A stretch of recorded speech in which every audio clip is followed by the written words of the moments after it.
পাঙ্গাস মাছগুলো ভাজি করা হয়ে গেছে। দেখুন কি চমৎকার ভাজি করা হয়ে গেছে। মাটির চুলায় রান্না। এই যে পাশের চুলাতেই ভাত রান্না করা হচ্ছে আর এপাশে মাছ ভাজি করা হচ্ছে। এখন মাছগুলোকে সব তুলে নিব।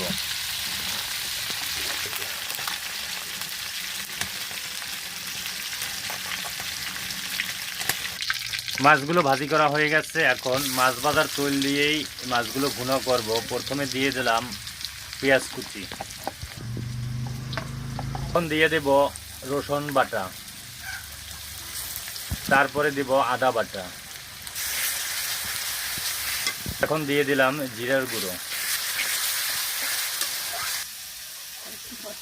এখন দিয়ে দেব পরিমাণ মতন হলুদের গুঁড়ো, পরিমাণ মতন লাল মরিচের গুঁড়ো। ঝাল যে যেতটুকু খায় সেই পরিমাণে ঝাল দিতে হবে।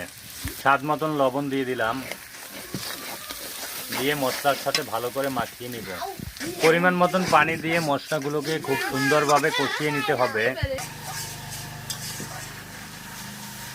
দেখুন কি চমৎকার মশলার কালার দেখেই বোঝা যাচ্ছে রান্না অনেক মজা হবে। পাঙ্গাস মাছ ভুনার জন্য মশলা খুব সুন্দরভাবে কষাতে হবে।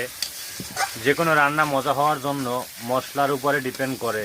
মশলা যে যত সুন্দরভাবে কষাতে পারবে তার রান্না তত বেশি মজা আসবে। মশলা কষানো শেষ। এখন দিয়ে দেব পরিমাণ মতন ঝোলের পানি। এখন ভাজা মাছগুলোকে দিয়ে দেব। ঝোল যে যেরকম খায় সেরকম দিতে হবে। যেহেতু আমরা মাখা ভুনা করব সেই জন্য ঝোল একদমই কম দিছি। এই যে দেখুন এক চুলায় ভাত রান্না করা হচ্ছে। গ্রামের বাড়ির মাটির চুলার রান্না, তা তো বুঝতেই পারতেছেন আসলে অনেক মজা হবে।